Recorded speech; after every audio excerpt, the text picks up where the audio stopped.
All right. Hello, everyone out there. This is Cultured Foolishness Power Raising Kanan recap for episode 3. Yes, it is episode 3. Is I it three am episodes? Creed. Yeah, already. Okay. No, I thought it was four. Whatever. Wait, I don't think so. I No, don't, no, you're right. It's yeah, three. yeah, It's it's three. 3. It's just okay. It's just a lot going on in It's three it, life episodes. is it's Christmas time. It's a lot of action happening. So that is for episode 3, as we have confirmed. I am Creed of Exit Studios and architectsofmars.com, and my co-host is, Coach Tamara Simone, your favorite life coach's favorite life coach. So if you know, you know. and there it is, and there it be. So this episode was pretty eventful. Yes. Kind of quietly eventful, set up eventful, but it was some fireworks scenes in spite Yes. of that. So yeah. Yes. I ain't even gonna hold you. I want to jump straight into it. Unique's crazy ass brother. We knew the bouncer had it coming. We knew, we knew that he wasn't even focused on the women. He was just like, this nigga is gonna die tonight. Yo, We saw it coming. yo. Cause when I saw, I was like, I just don't see a good future for you, sir. Your Yeah, future looks bleak. It looks this very just won't. bleak. This is just not gonna end It's, well for it's not gonna you. go well for you at all. It's very just shouldn't have said that. So, um, Ronnie pretty much beat the living shit out of him and robbed him because that's how trash he is. Well, I mean, hey, talking crazy, motherfuckers. What you gonna? This is New York in 1991, apparently, from the um the hit from damn, what was his name? Young MC. mm-hmm, Bust the Move was playing in the background mm-hmm. in the club scene. So I'm sure this was 91 or 90 or something like that. So that's what happened back then. You was just gonna get Just just cold clocked upside the head. That's what was gonna happen in the 90s. Sorry, sir. You man, talking he's so crazy. crazy. He's Man, he so out his damn crazy. mind. He was really happy when he got his Honey Nut Cheerios, though, boy. That nigga Yeah, I really mean, just whole demeanor kind of softened for about 30 milliseconds, like yeah. really quickly. It was like, back. Hey, I'm back. I'm you back. know. I'm back to being I ain't shit. I don't And have that capacity for sugar like that no more. But when I did, they you did used to actually slap. did like you was I personally was not a fan of Honey Nut Cheerios. You fuck with those. I did until I didn't. Mm, Because I don't have that same capacity for super sweet interesting. stuff. So I like plain Cheerios with no Yeah. sugar. It's very weird now. Well, not Hey, even now because I I haven't drink had cereal in like 3 years, but Yeah, I still. drink coffee with no sugar. And that's like Yeah, you next level. prime adulting. Yeah, you next level. I I so ain't there. I real don't plan to so get there. I drink coffee with no sugar and I drink grapefruit juice instead of orange fruit juice. I am like on a very high tier of adulthood right now, but I it's drink tea with just honey. I'm getting there. I drink tea with no anything. I mean, okay, okay, I'm fine. You evolved. You I'm grown. I'm just a masochist, but it is what it is. Anyway, Back to the um, review. back to the regularly scheduled program. Um, and then Ronnie so trash when he was talking to Unique's baby mama, and he like maybe he over there with his. It's like First of all, you so damn smart, you know that's what's happening, and then you gonna say the shit because you a fucking that's your brother. Psychopath. That's your brother. Like, okay, I don't know if we've even for the rap shit recaps. I don't know if we ever start off like, this is my brother, this is my sister. We are siblings, okay? So let's preface with that before I say what I'm gonna say. She have seen me be trash. He rash. Was she telling on me? Absolutely not. Ninjas get stitches. So I'm trying to understand Ronnie even putting that in the air, knowing that he probably is doing this. He doesn't know who That's exactly. just how much he don't care, though. He's He's just what's he's wrong out. with him? Man, he institutionalized. I don't know. I don't know. So He's about to be a whole fucking Ronnie, problem. Ronnie, Ronnie. I don't And like him. yeah, I don't either. He too crazy for me. I do want to so from that do we talk about Unique and Rock? Do we talk about that? I mean, it seems like it leads into that, and then we can go to other aspects of the Yes. episode. So, They just what I doing it and doing it and what doing it well. it basically, but I'm noticing from the interactions that Ronnie and Unique are having when he brings up Rock, which even other aspects of episodes, everybody can see it. Rock fine in a motherfucker, and she's super fine, and she's powerful, which contrary to popular belief, that is also a very sexy thing that a woman could be, and layering that on top of being attractive and all of the things. And then obviously with her Unique, they have a lot of things in common because they are in the same business and all of that. But he like her a lot because every time Ronnie say something in regards to like snuffing her or something like that, you could tell he like, we need to come up with another solution. Like, That ain't that, it. like, I don't like these solutions that involve her not being able to ride me like I am a bull in a rodeo. I don't like anything that has to do with that not happening anymore, and I don't agree.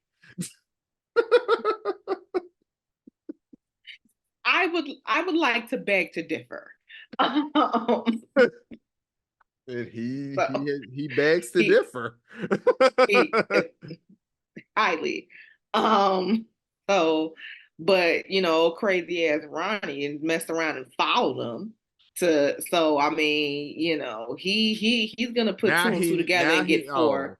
Yeah, he did that immediately. As soon as he yeah. seen her leaving the house, like, what you leaving some woman's house at middle of the damn night? Like, it is not a lot of things adult opposite sex people do at Oh no, yeah, but did he see that it was Rock? Right. probably. So I don't know. He's at this point, he's just following him. Right. So Right. now probably the next episode, he gonna probably be out there in the daytime to see who come out that house, and it's gonna be her, and then he gonna have all of his information that he needs to continue to be ain't shit and Continue to annoying, be crazy. Yes. continue to be Um crazy and standing. Like Ronnie is like the Jason Voorhees of Power Raising Kanan. Like the nigga literally be standing in the middle of the street like he about to chop you up like with a machete and shit. Like when he saw Famous and Kanan. Kanan going in the crib, which that ain't good. He don't need to know where they live at fucking all. So that's gonna be a thing. Like they need to move like ASAP. Just because of that nigga. Literally. Look, for nothing else. Nothing else. All the other stuff they got going on, okay. But because that fool know what it, no, you need to leave look. now. Leave now. He don't need to know where nobody stay. And he's knowing where everybody's staying. He don't need to know where nobody stays. So everybody fucked up right now. By next episode, he's gonna stake down Marvin and Lou house. He better leave Marvin alone. Well, yeah, Marvin gonna put a silencer on the gun and take care of Ronnie. He stake his damn house out. So he might need to stake his house out because Marvin don't fucking play. Shout out to London Brown.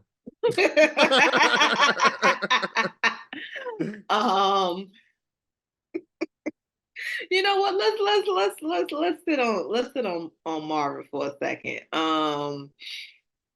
The jukebox audition. She decides to go through with it, and then that damn Uncle Lou. You had one job. Like I was happy for you because it felt like you was like trying enjoying to get life again. To get you in this damn alcohol. If you can't handle your shit, you can't drink, brother. I'm sorry. Like, you over here getting locked up all willy-nilly. You had someplace to be. And then this is what got me. When he was in jail, he looked at the clock and saw like, oh, damn, I missed the thing. He didn't even go straight to jukebox. He went to the bar again. Remember, he went back to the bar to apologize. You apologizing to her? You just met her. Give him the scowl. Give him this. Just trash. Like, and Jukebox, in spite of him, did really well. But yes. I think because it wasn't a polished thing, they just wasn't even about to honor the shit. They just because it just feel like you just showed up and it's like, all right, let me bust this melody. Like you didn't properly prepare for it, and she did. And that's what sucks. But fathers are important because Marvin was over here bigging her up like she just won American Idol. Before American Idol was the he was you killed that shit. That's why they ain't need to hear no more. What else needs to be heard? Shout out to Marvin. Every episode you gonna give us something. You know, was it just me or was he not eating nothing during her audition? He wasn't. I was like, look at him giving his undivided. Good job, sir. You just did right. But yes. Backing up with his storyline, and I think it was somebody that was in that what was it? What was that white dude? The white dude he had to go help. Oh, I think that was somebody from the anger management.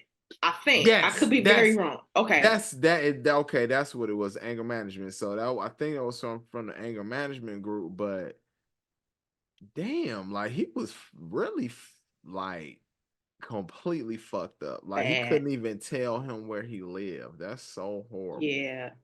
And he lucky he had Marvin to call because them dudes was on bullshit, but they knew like if I'm gonna just get this money and I'm gonna just keep it normal, because if I get too crazy, I might die, because this ain't the one. Yes. He definitely puts off the I ain't the one energy, which is good. Yeah. he definitely gives you I got time today, even if he don't.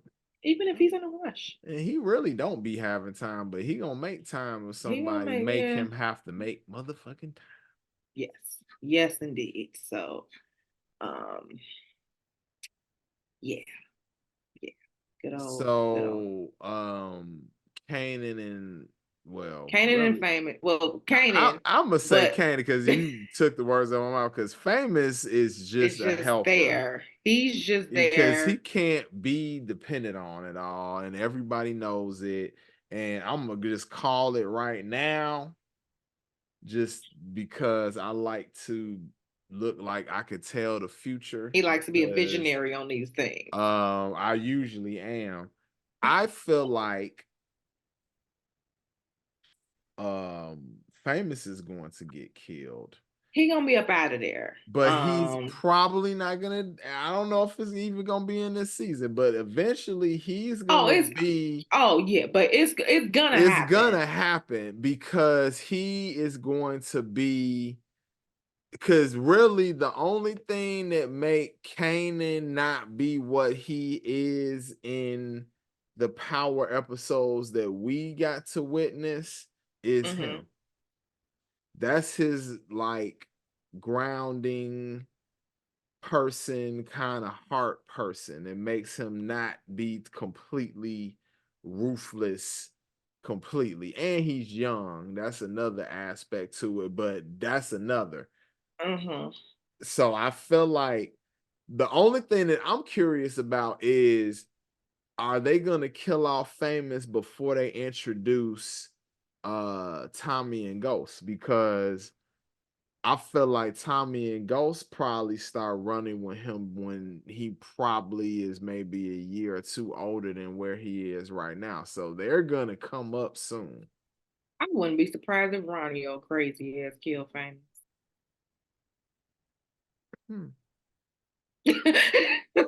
Really and truly, and part of why is because Famous is weak.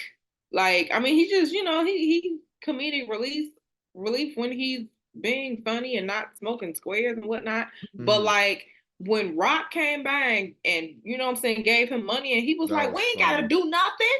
We got money from Raq. It's like, so you just cool with a woman supporting you? And this ain't even your mama. Like, that's the type of dude he is. He wants to be on welfare real bad. Like, that's the type of dude. If he could have food stamps, he would have food stamps. Yes.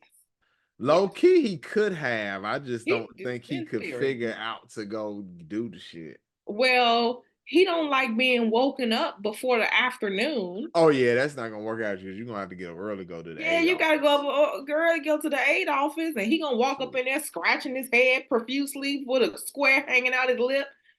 And he low key, he missing out because back then they had the good government cheese. Back then, it was before they stopped doing that. So he fucking up. But Kanan got it rocking with the Courier boys, though. Yes. That is, yeah, he's doing this thing. I love how he could finally convince the boy that was the supplier. Yeah, he was like, dude, you about to make some money. Stop fucking around. Like, I'm trying to convince you. He's very convincing. Yeah, because he's like, what it is he's a good salesperson, but the reason why he's a good salesperson is because he presents a win-win for everyone. And that's all people really want in the grand scheme of things anyway. Like, okay, this benefits you, but how does it benefit me? And does it benefit me in a way that I feel like benefits me more than it benefits you, low key?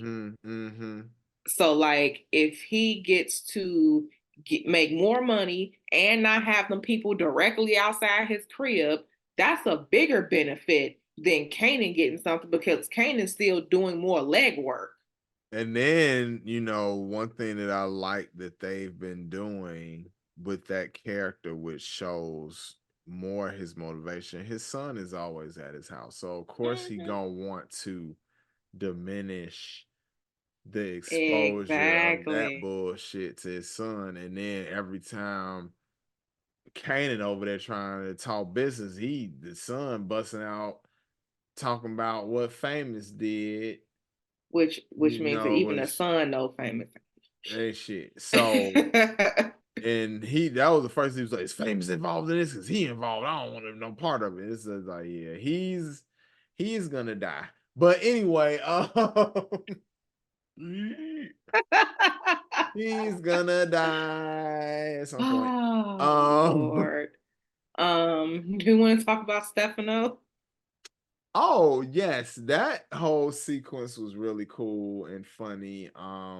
Feds don't really got shit that they can really pin on him because he did it the right way by using our friend Uncle Marv. So um nothing is traced back to him, and they are going to be on his ass though. But I really, really like Tony Danza as a fucking gangster character in his older age, and he's been keeping himself in some great shape. So kudos to Tony Kudos to him. Danza. Kudos to him. Kudos to him. It is not who's the boss no more, nigga. You the boss, nigga.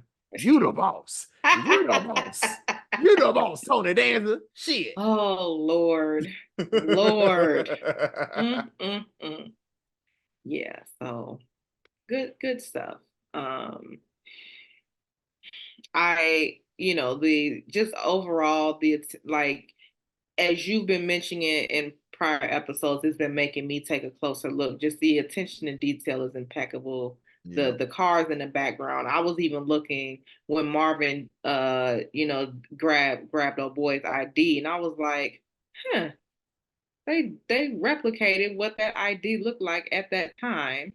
Like, like that's attention to detail. Yeah, That yeah. and This show has been like super on point.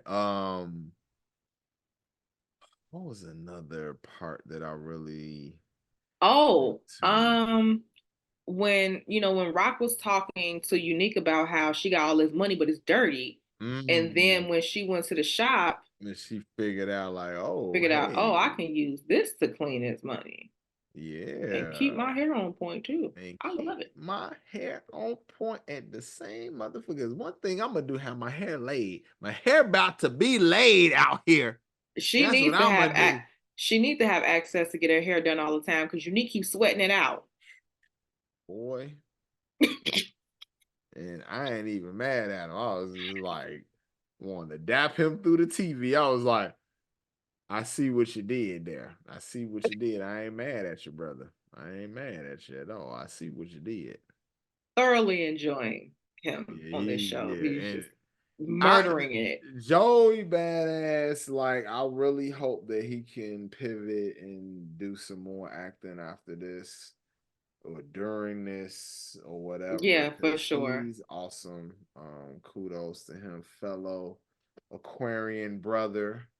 Support all that you do. I've been rocking with him since his 1999 mixtape, and just an impressive young man, always have been. Absolutely. Absolutely. Mm-hmm. Did we have anything else? Or did that pretty much I wrap it up? feel like it was another thing I wanted to talk about from this episode. Was it what's our friend name? Cop Omar Epps. Oh yeah, he is over here doing the most. So obvious, man. The first of all, can we talk about how Omar Epps is like like double acting right now? Because it's double acting. Because it's like I'm acting like I'm this dude, then I'm lying to people as this dude I'm pretending to be, acting like I did not just blow this woman brains out. He even telling Rock, who he really low key could just say what the fuck happened. He was like, have some respect.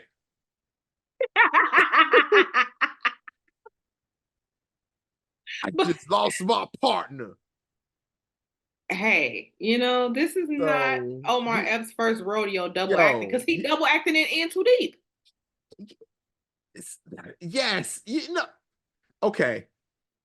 Can we 50 casting Chef's Kiss? Like, I, that was the perfect you literally needed Jake Reed. You needed Jay Reed. You needed Jay Reed for this role. You needed him. You needed him. Good job. Good job. Appreciate that. So his scenes was interesting for sure because he was double lying to everyone. Yes. Then when he went to the mosque and was sitting outside the mosque and wanted to go in, but he know he ain't shit. So he didn't go in the mosque. So he was like, and then I didn't know that his Muslim name was Malcolm. Or is his first name, is his Malcolm Howard? Because I think we just call him Officer Howard because they just say his last name. Right. Yeah. So maybe it was Malcolm. Maybe his name is Malcolm. Maybe. So, potentially. Anyway. You ain't no cop, Jay Reed. You ain't no cop, Jay Reed. I think for me and Tamara, just a movie where the character had our last name and it was like prominent just felt good to us, even if he was like a cop and took a whole crime family down. I guess he did what he was supposed to do. He did. He just forgot what side he was on. He really did because he was sad. He was like, "Damn, I like LL Cool J." Yeah, Damn, he was like, cool. Man, he was looking out. Yeah, he, besides fucking that dude with the pool stick, that's fucked up. But I like dude though.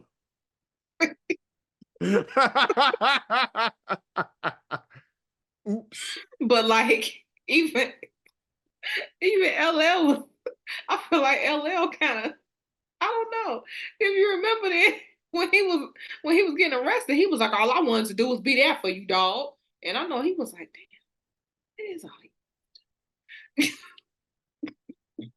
That's what happened. Good movie, man. Y'all ain't seen In Too Deep. Go watch it again. Watch In Too Deep, and I feel like you will enjoy Raising Kanan kind of more because I feel like we're enjoying this show more because we're kind of relating it back to this movie, and it's interesting the parallels because it's definitely some parallels for sure with his character.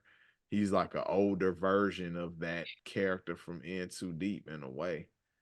Aging really well, by the way. He's got a couple wrinkles under his eyes. Ain't shit, Everybody can't, be having a good skincare exfoliating program as myself, But that's okay. Look, he still got the juice. You got the juice now. What? See, I'm glad that it was no sound because that's only for you to see. Nobody gonna know that happened but you. So on that note, what else? I feel like I want to try to see if there's one more. Is there anything else that happened in this episode that we need to cover before we close this out? And I feel like it's something that I'm missing. Famous is goofy. Ronnie's crazy. Mm-hmm. Marvin is Marvin. Mm-hmm. Lou tripping hard. Unique is smashing. Well, okay. Well, real quick to go back to Lou's storyline. Two things. Lou's storyline is I like how even though it's annoying, he did not go to jukebox and apologize to her. He did try to pivot that situation to something that might be beneficial to a lot of artists, including her. Possibly, we'll see. And then Unique storyline. One thing we didn't talk about was how when he went to the Chinese spot and how he was dealing with old boy. Was old boy? He was Vietnamese, right? That was I think so. If I'm getting it wrong, I apologize to the Asian community, like sincerely. I thought that's what they said at a certain point in the show, but that whole sequence with the negotiation with him and Unique was kind of hilarious. And when he went over there and the woman was acting funny because Unique was black, and it's like you in a black neighborhood, so what the fuck you gonna about to deal with, goofball? I know. I know.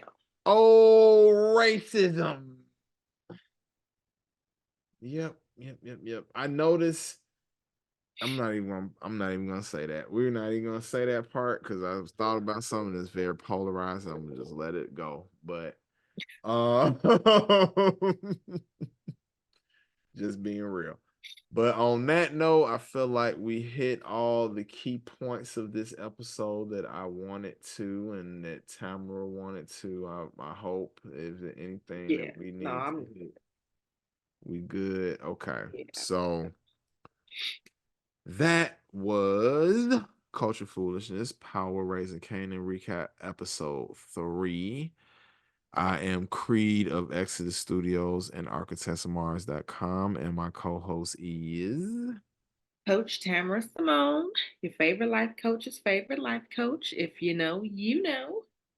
and there it is, and there it be. We will be back next week with the recap to episode 4, and it should be pretty interesting because this was a good setup. So we're gonna see what's gonna Yes, happen. absolutely. We gonna see. So Oh, you're right. with that, that was Culture Foolishness, Power Raising Kanan recap, and signing off. Peace.